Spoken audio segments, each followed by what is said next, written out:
जी का एक पद है, बदल दे सारी दुनिया को, बदलना ही तेरा काम है, सबसे पहले आप बदल जाए इसी में तेरा नाम है। क्योंकि हमारी जो मनोस्थिति है वो ये है, क्यों कहा गुरु जी ने, ये क्यों कहना पड़ा, क्योंकि मानव मात्र की एक ही मन स्थिति है कि वो दूसरों को बदलना चाहता है, खुद को बदलना नहीं चाहता।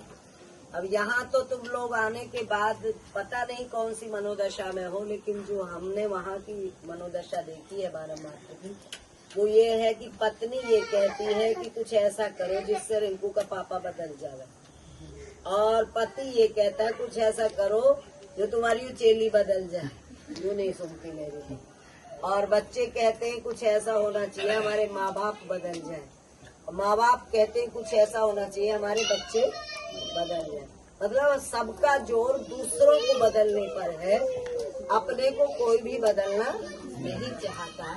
तो गुरुजी ने जब ये समाज की मनोदशा देखी तो उन्होंने ये वाणी कही कि बदल दे सारी दुनिया को, बदलना ही तेरा काम है, पर सबसे पहले आप बदल जाए इसी में तेरा नाम है।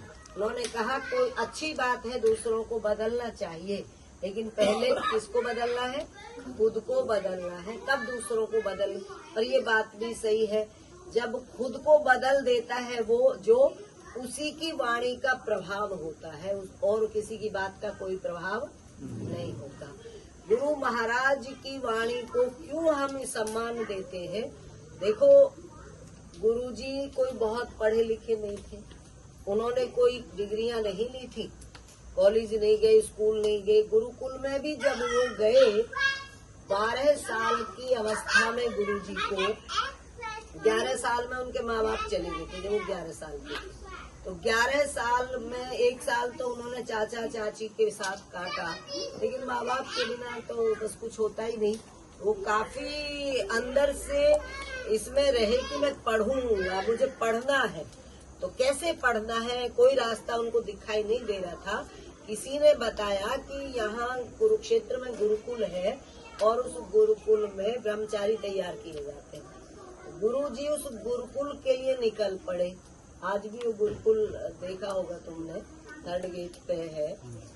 उस गुरुकुल, वो बहुत पुराना है, सन 12 का गुरुकुल है।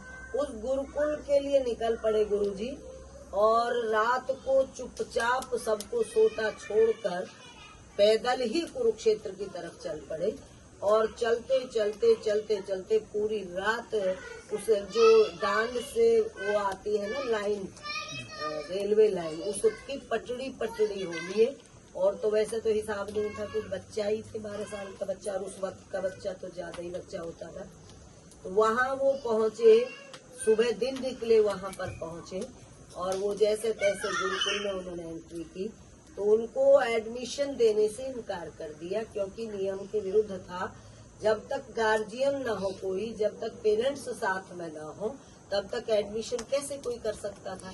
तो जब एडमिशन तो मिला नहीं गुरुजी को गुरुकुल में, तो वहाँ पर कोई ऐसा व्यक्ति था जो जानता था गुरुजी के बारे में कि ये वहाँ का लड़का है।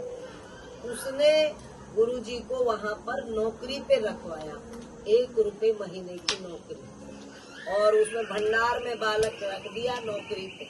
तो वहाँ पर रहकर गुरुजी ने जहाँ सेवा की, नौकरी की, उस समय में ऐसा कहते परात के अंदर लिख के लिखते रहते थे और सीखते रहते थे। ऐसे उन्होंने अपनी पढ़ाई की शुरुआत की, अक्षर ज्ञान यहाँ से शुरू किया।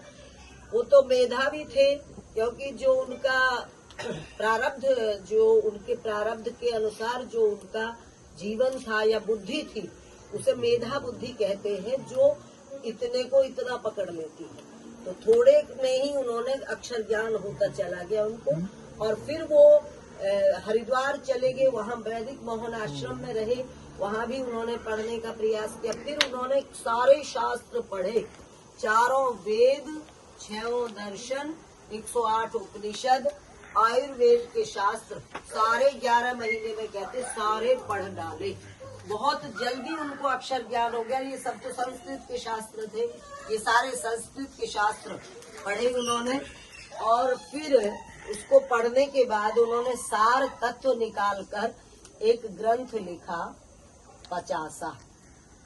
उसमें 612 पद के अंदर उन्होंने सारा सारांश सरल भाषा में दे दिया।